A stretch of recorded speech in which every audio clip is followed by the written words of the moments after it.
Assalamualaikum Bu. Nah, niki kan eh, saya sama Andika ini mau interview UMKM buat tugas UAS. Ya. Terus ini ingin perkenalan dulu. Nama saya Gilang Bu.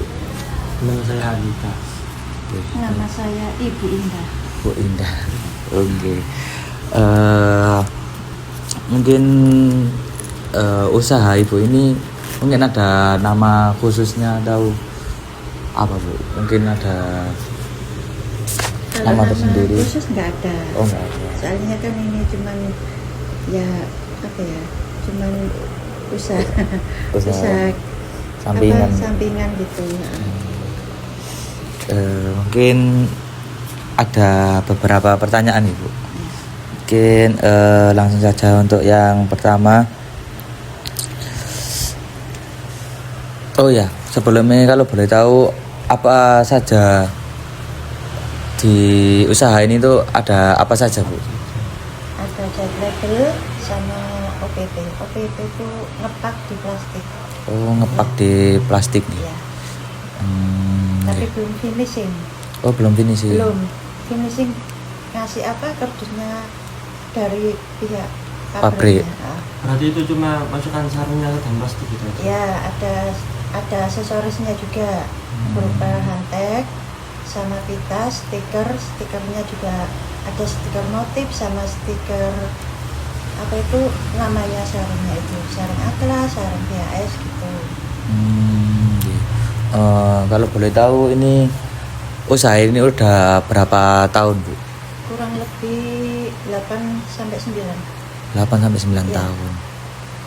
Oke, untuk pertama kali bangun usaha ini tuh bagaimana?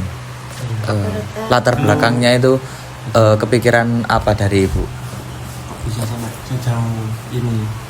Pertama ya saya kan dulu kerja di pabrik. Oke. Terus ada PHK karena ada kenaikan gaji untuk yang karyawan kan di rumah di PHK.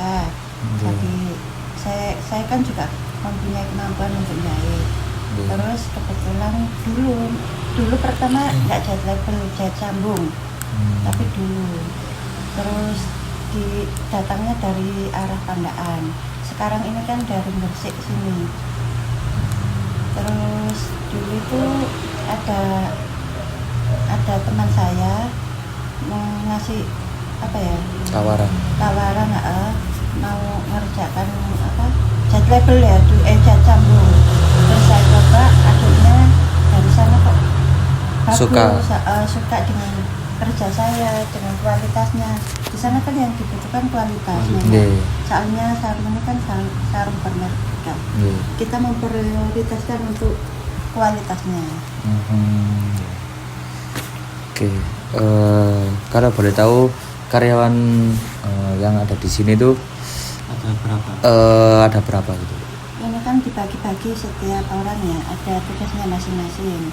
Untuk jahit label kita pakai kinerja 5 orang, 4. Yang asli kerja produktif 4. Cuman yang kalau terlalu banyak pengiriman, kita coba cari orang. enggak cadangan. Freelance gitu ya?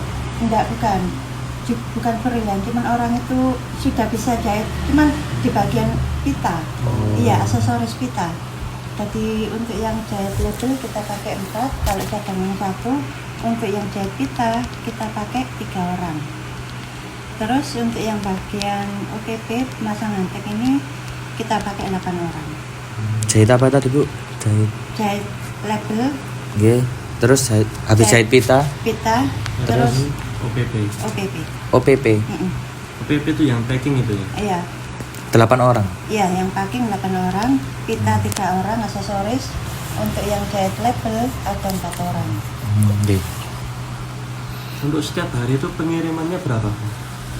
Kalau normal sekitar untuk jahit label antara 1.500 sampai 200.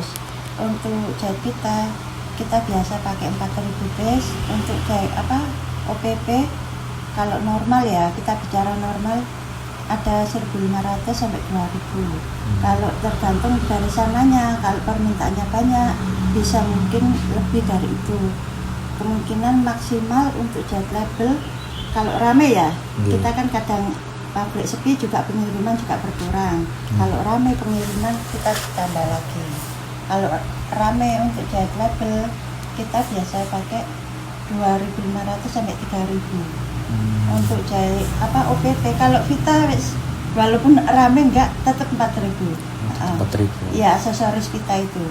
Untuk OPP biasanya 2.000 sampai 2.600. Itu kalau rame itu hari-hari atau bulan-bulan apa tuh? Biasanya pada waktu naik kajian itu loh. Iya, kajian. Musim haji. Musim haji sama mau lebaran. Biasanya kita di targetnya harus full rame terus, insya Allah rame terus. Terus berarti pas musim haji dan juga mau mendekati lebaran itu ada nambah orang atau tetap pakai karyawan. orang saja? Kalau saya sendiri maunya nambah, tapi untuk pekerjaannya masing-masing nggak mau. Karena apa?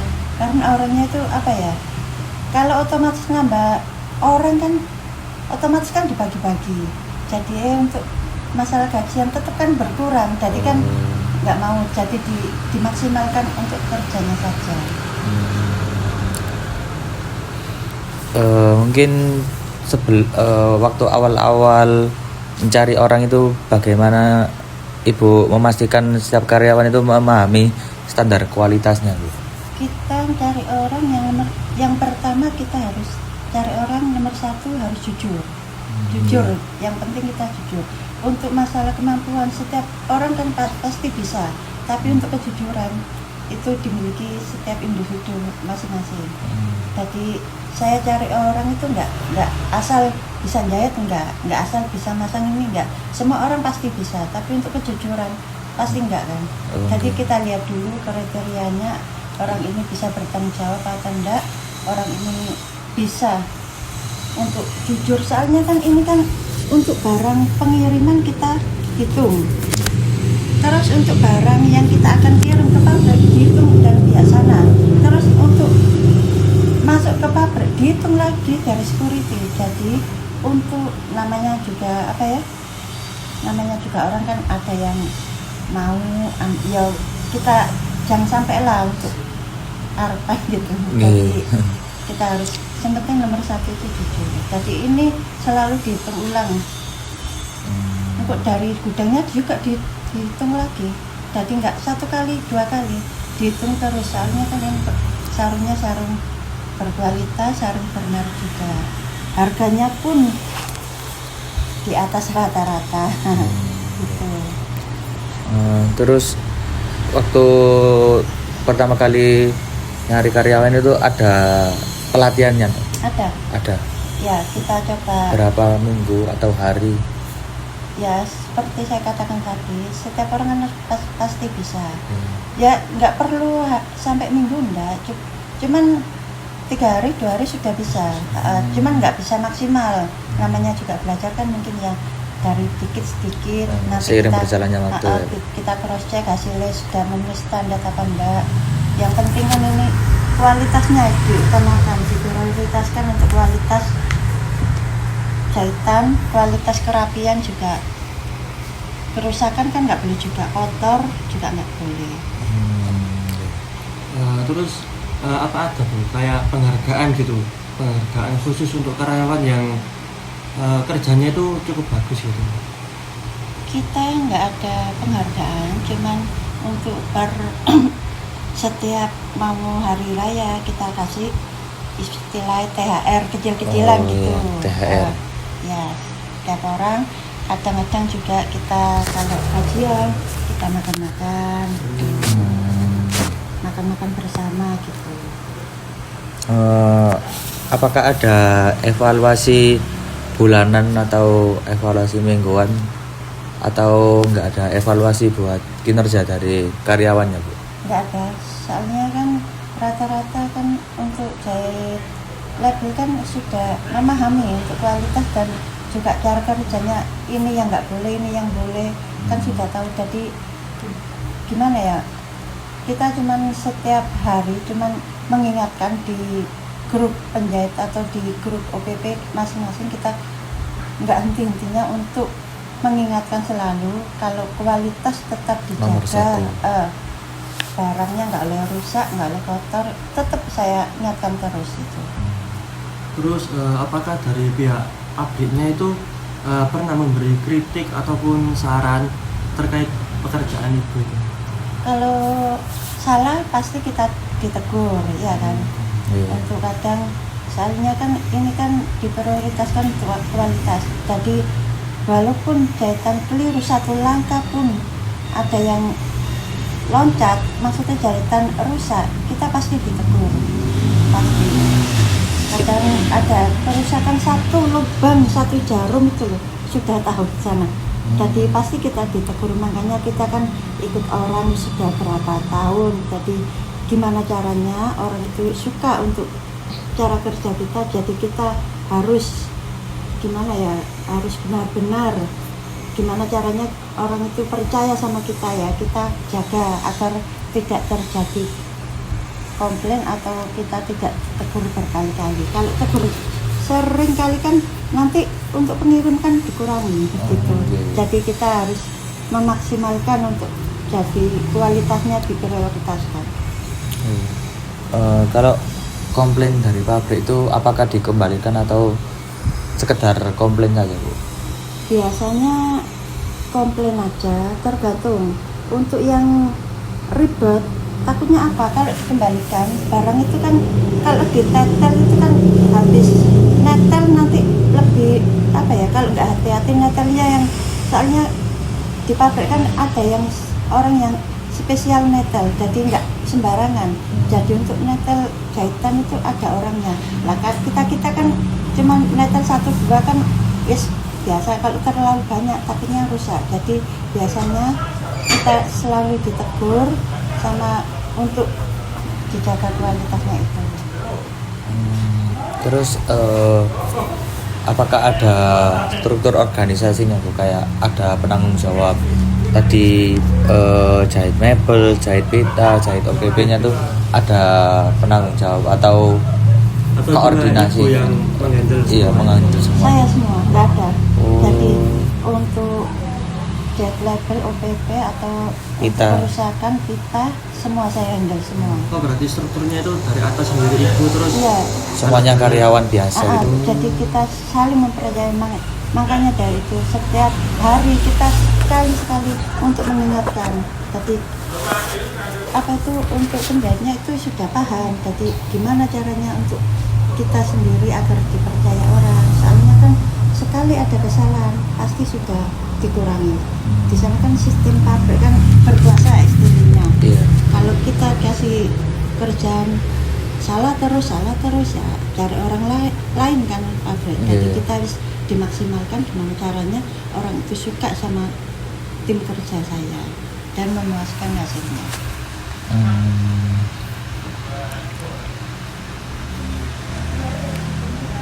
Terus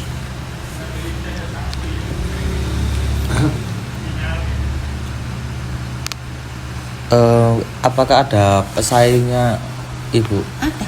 Ada. Itu di sekitar sini atau? Iya, sekitar sini di Patian. Oh, di Dulu Patian. nggak ada. Berhubung dari Patian situ kan mantan karyawan situ. Mantan karyawan. Teman kerjanya Ibu juga? Enggak, Oh, saya dulu mantan. kan kerja di pabrik PMI Malbomulyo. Kalau pesaing saya itu dari Patian, kerjanya di BAS. Oh, pabrik BAS nih. Iya, jadi kita istilahnya gimana ya, cara kasarannya boleh dikatakan bersaing juga, bersaing secara sehat ya, kualitasnya itu. Jadi jangan sampai ada yang Saling menjatuhkan. jadi makanya itu untuk kualitas kita benar-benar harus dimaksimalkan.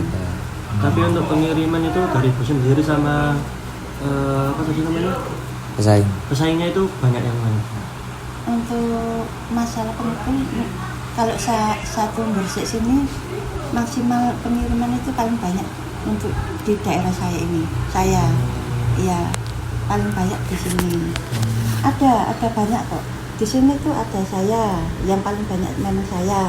Yang kedua ini dari Patian, dari apa? Cerme. Iya, Cerme. Itu sedikit banget, cuma sedikit banget kan dikerjakan sendiri. Terus dari daerah arah sana dulu apa? Dekat pabrik ada 2 orang, cuma dikerjakan sendiri per orang. Kalau saya kan sudah Ada karyawannya gitu. Saya kan kurang lebih 18 orang. Kalau di Patian itu tak tanya itu orangnya cuma 6.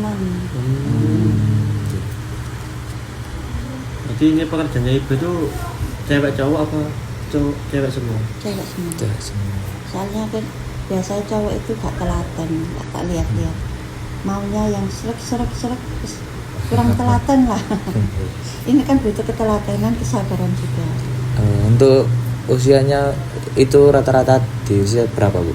Untuk 45 yang paling lama kan ini untuk jet label ya. Soalnya kan dulu pekerja saya jet label kan memang asli dari konveksi sudah cukup, terus larinya alhamdulillah kan saya ada kerjaan, kebetulan saya membutuhkan orang, jadi saya yang nampung semua.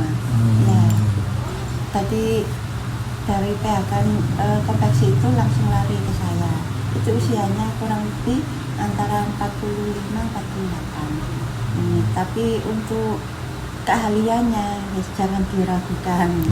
Kalau untuk OPP ini memang masih muda-muda semua. Kurang lebih usianya bahkan ada yang masih bujang ya untuk yang OPP. Ini OPP ini ada yang usia 19 sampai paling tua 25. Ya, masih muda semua. Kalau yang jahit pita itu? Jahit pita itu sama, campur, ada yang usia 45, ada yang usia 30-an. Mungkin itu saja, Bu, ya, pertanyaan dari kami. Selebihnya mohon maaf apabila ada salah kata dan juga tingkah dari kami. Terima kasih atas jawaban dari Ibu dan juga waktunya Ibu. Terima kasih. Wassalamualaikum warahmatullahi wabarakatuh.